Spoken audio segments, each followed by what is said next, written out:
श्रीमद् देवी भागवत पुराण। कौरवों और पांडवों के जन्म की कथा।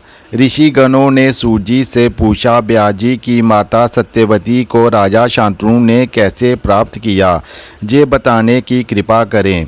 सूजी ने बताया, महाराज शांतनु प्राय शिकार खेलने के लिए वनों में जाते रहते थे।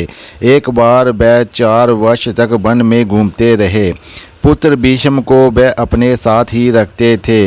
एक बार की बात है कि मृगया का शिकार करने हेतु वह किसी ऐसे जंगल में पहुंच गए जहां उन्हें अज्ञात उत्तम गंध आने लगी। गंध के लोभ में उनका मन मुग्ध हो गया, इसलिए जिधर से सुगंध आ रही थी वह उस तरफ ही बढ़ते चले गए। आगे बढ़ने पर यमुना तट पर उन्हें एक सुंदर स्त्री दिखाई दी। वह सुगंध इसी स्त्री के शरीर से आ रही थी। ये स्त्री निषाद की पुत्री थी। शांतनु उस स्त्री से पूछने लगे, तुम कौन हो, तुम्हारे पिता कौन है? उस स्त्री ने हंसकर उत्तर दिया, मैं दासराज निषाद की पुत्री हूँ। पिता की आज्ञा से जहाँ पर बैठी हूँ, मैं जल में नाव चलाकर यात्रियों को एक किनारे से दूसरे किनारे पहुँचाने का काम करती हूँ। मेरे कुल का यही धार्मिक काम है। शांतनु ने उस कन्या को बताया कि मैं कुरु वंश का राजा शांतनु हूँ। हे मृगलोचनी, मेरे घर पर कोई स्त्री नहीं है। क्या तुम मेरे धर्म पत्नी बनना पसंद करोगी? मेरी पत्नी गंगा मुझे छोड़कर चली गई है। इसके बाद मैंने किसी को अपनी पत्नी नहीं बनाया। उस कन्या ने राजा शांतनु को बताया, मेरा नाम सत्यवती है। आप इस संबंध में मेरे पिता से बात कीजिए। मैं इसके लिए स्वतंत्र नहीं हूँ, अतः आप उनसे मिलकर बात करें। शांतनु सत्यवती का हाथ मांगने के लिए दासराज की कुटिया पर पहुंच गए।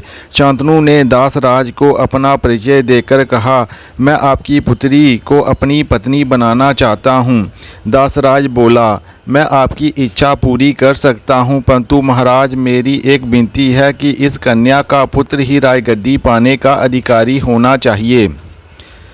किसी भी परिस्थिति में आपके दूसरे पुत्र को राजगद्दी नहीं मिलेगी। दासराज की बात सुनकर सम्राट शांतनु अत्यंत चिंतित हो गए, क्योंकि वह भीष्म को राजा बनाने की घोषणा कर चुके थे।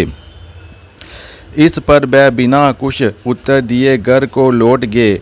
मन पर चिंता के बादल छा रहे थे। उन्हें ना दिन में चैन था और ना रात को नींद आती थी। उनकी भूख भी जाती रही थी। शांतनु के पुत्र देवव्रत भीष्म जी से पिता की ये अवस्था सहन नहीं हुई। पिता की इस अवस्था का कारण जानकर वह कुछ मंत्रियों को साथ लेकर दासराज के घर गए। देवव्रत ने बड़े विनम्र स्वर में दासराज से कहा, तुम अपनी पुत्री का विवाह मेरे पिताजी के साथ कर दो। दासराज बोला, अरे राजकुमार, तुम स्वयं मेरी पुत्री को अपनी पत्नी बना लो, क्योंकि ये निश्चय है कि तुम्हारे रहते मेरी पुत्री का पुत्र राजा नहीं बन सकता। देवव्रत ने उत्तर दिया, आपकी ये कन्या मेरी माता है। मैं राजा नहीं बनना चाहता, इन्हीं का पुत्र राजा बनेगा। दासराज बोला, मैं समझ गया, क्योंकि तुम सत्यवासी हो, किंतु यदि तुम्हारा पुत्र बलवान हुआ तो वह हठपूर्वक मेरे नाती से राज्य छीन लेगा। देवव्रत ने कहा, मैं प्रतिज्ञा करता हूँ कि मैं आजीवन कुंवारा रहूँगा। देवव्रत की ऐसी अटल प्रतिज्ञा सुनकर देवव्रत का एक नाम भीष्म पड़ गया, तथा दासराज ने अपनी सर्वांग सुंदरी कन्या सत्यवती को शांतनु के हाथों में सौंप दिया। इस प्रकार महाराज शांतनु ने सत्यवती को अपनी पत्नी बनाया। सत्यवती से इससे पहले ब्याजी का जन्म हो चुका था, परंतु ये बात किसी को पता नहीं थी। सत्यवती के 2 पुत्र हुए, परंतु वह दोनों ही स्वर्गवासी हो गए। इसके बाद ब्याजी के द्वारा बचित्र वीर्य के यहाँ धृतराष्ट्र का जन्म हुआ, जो नेत्रहीन था।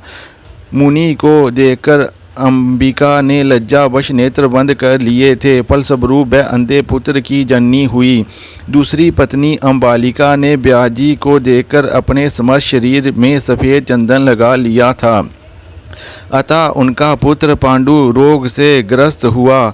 अंबिका और अंबालिका की दासी से विदुर जी का जन्म हुआ। धृतराष्ट्र के जन्मांध होने के कारण छोटा पुत्र पांडु राज्य का कार्यभार संभालने लगा। बुद्धिमान विदुर जी की मंत्री पद पर नियुक्ति हुई। धृतराष्ट्र की 2 पत्नियां थीं, एक का नाम वेश्य कन्या होने के कारण वेश्या था और दूसरी गांधार नरेश की पुत्री गांधारी थी। पांडु की भी 2 पत्नियां थीं, उनमें से एक सूरसेन की पुत्री कुंती थी और दूसरी भद्रराज की पुत्री माद्री थी। गांधारी ने अत्यंत सुंदर 100 पुत्रों को जन्म दिया था। वेश्या से भी एक पुत्र उत्पन्न हुआ जो परम मनोहर और युद्ध का महान अभिलाषी था। कुंती ने कन्यावस्था में अपने पिता के घर पर ही कर्ण को जन्म दिया था।